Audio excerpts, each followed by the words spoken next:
रमज़ान में ना हम सब बहनों को थोड़ा-सा मुश्किल लग रहा होता है कि रोज़ा रख के हमने घर के काम किस तरह से करने हैं और फिर टाइम के ऊपर इफ्तारी की प्रिपरेशन करनी है और इसके साथ-साथ हमने अपना नमाज़ और कुरान जो है उसको भी मिस नहीं होने देना, टाइम पे नमाज़ भी पढ़नी है।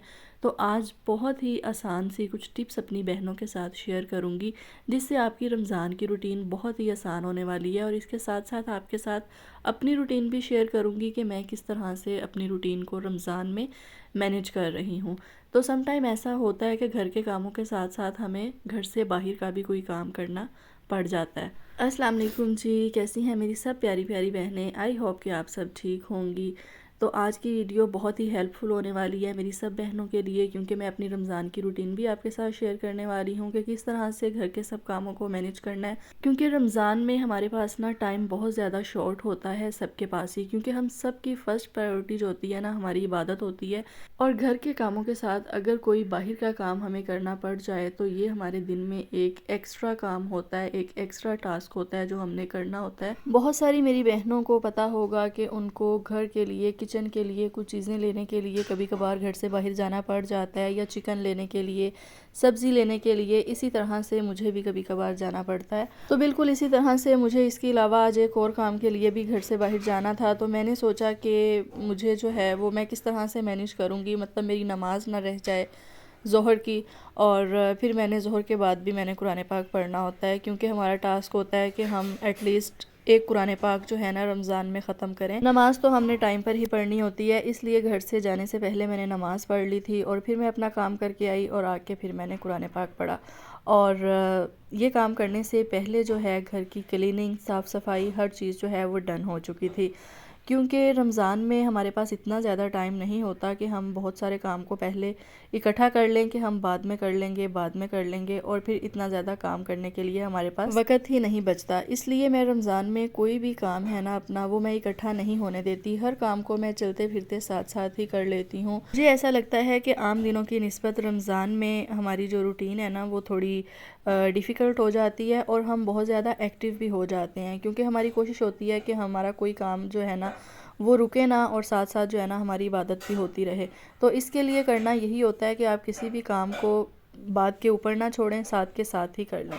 जो भी चीज़ आपको जहाँ पर पड़ी नज़र आ रही है आप उसको उसी वक्त समेट लें, ना कि आप ये कहें कि मैं इफ्तारी के बाद ये काम करूँगी।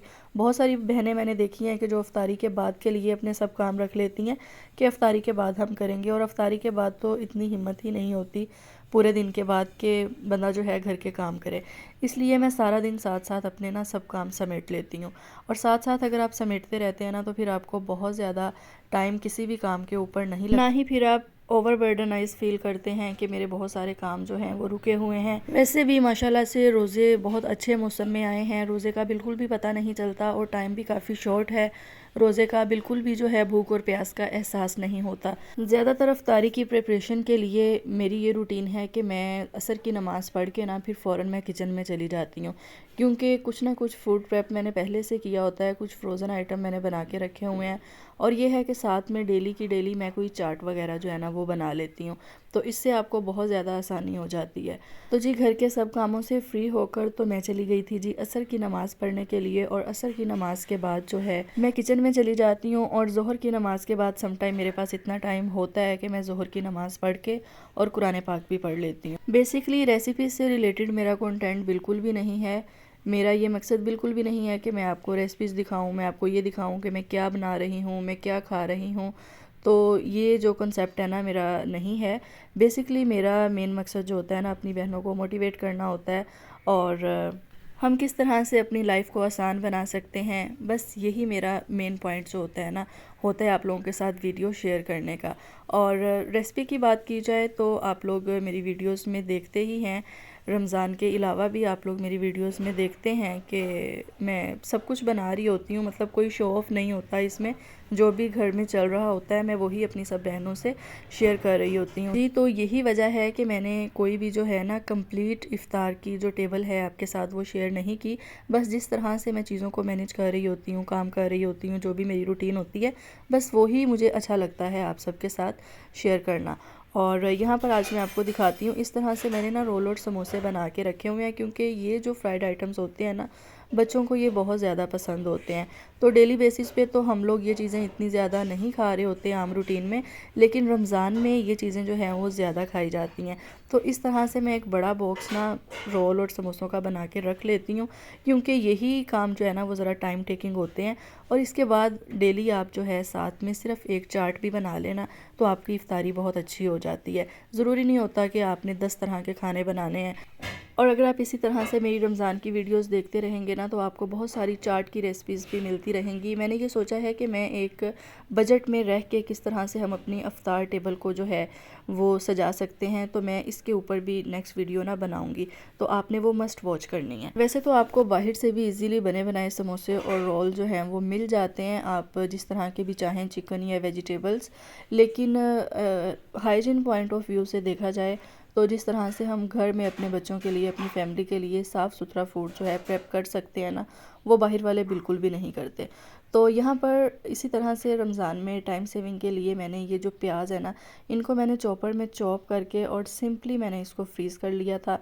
इसे मैंने वॉश नहीं किया, इसमें मैंने कोई एक्स्ट्रा इंग्रेडिएंट जो है सिरका या ऑयल वगैरह कुछ भी ऐड नहीं किया हुआ। तो इसी तरह से अब मैंने इसको कट करके ना बड़े बड़े क्यूब्स, और इसको मैं रख लूँगी किसी बैग में डाल के। अच्छा, मुझे ना फूड प्रेप करते वक्त सबसे जो मुश्किल काम लगता है ना, वो मुझे प्याज कटिंग करना लगता है, क्योंकि ज़ाहिर है हम पूरा दिन जो है वो वज़ू में ही होते हैं एक किस्म का, स्पेशली रमज़ान में इस तरह से होता है। और जो है ना, फिर हाथों में आपको पता है प्याज की स्मेल या लहसुन अदरक की स्मेल ना जल्दी जाती नहीं है, तो मुझे फिर वो चीज़ बिल्कुल भी अच्छी नहीं लगती। तो बिल्कुल इसी पॉइंट को मद्देनज़र रखते हुए ना मैंने प्याज को चॉप करके रखा है कि मेरे हाथों में ना इसकी स्मेल वगैरह है ना जो वो ना हो। और जब मैं किचन में करती हूँ अफ्तारी की तैयारी भी, तो बिल्कुल मैं आम रूटीन की तरह साथ साथ अपने किचन को जो है वो क्लीन करती रहती हूँ। मैं कोई भी बर्तन जमा नहीं होने देती कि मैं अफ्तारी के बाद धो लूँगी। अफ्तारी के बाद सिर्फ चंद प्लेट्स ही होती हैं जिनमें हम अफ्तार के वक़्त खाना खाते हैं। जी, तो यहाँ पर बहुत ही सिंपल सी आज की जो हमारा इफ्तार मेन्यू था ना, वो था। मैं आपके साथ मैंने सोचा कि क्लिप शेयर कर देती हूँ कि जो भी मेरे पास वेजिटेबल्स और फ्रूट्स अवेलेबल थे ना आज घर पे, तो आज मैंने उन्हीं से ही चाट बना ली थी। मतलब कुछ भी मैंने आज बाहर से नहीं मंगवाया था। और चाट आपको पता है बहुत तरह से बनती है, बहुत ज़्यादा जो आपको चाट की वैरायटीज़ है ना, वो आपको रमज़ान के पूरे महीने में मेरी वीडियोस में मिलने वाली हैं। वैसे भी मैं ऑयली खानों से ना ज़रा ये चाट वगैरह को ज़्यादा प्रेफर करती हूँ, क्योंकि मुझे ऑयली खाने ख़ुद को बेसिकली पसंद नहीं है, और वैसे भी आपको पता है कि अनहेल्दी होते हैं। लेकिन सबकी पसंद को मद्देनज़र रखते हुए हमें सब कुछ ही थोड़ा बहुत जो है ना वो बनाना पड़ता है। तो मेरा फ्राइंग का ऑयल और फ्राइंग वाला जो बर्तन होता है ना, उसको मैं डेली बेसिस पे खाली करके बर्तन को वॉश करती हूँ और ऑयल को साफ़ करती हूँ। ये नहीं कि पूरा महीना आपने इसी तरह से ही ऑयल को चलाना है। तो यहाँ पर देखें कितनी मज़े की और कितनी खूबसूरत हमारी जो चाट है, वेल प्रेजेंटेबल जो है वो लग रही है।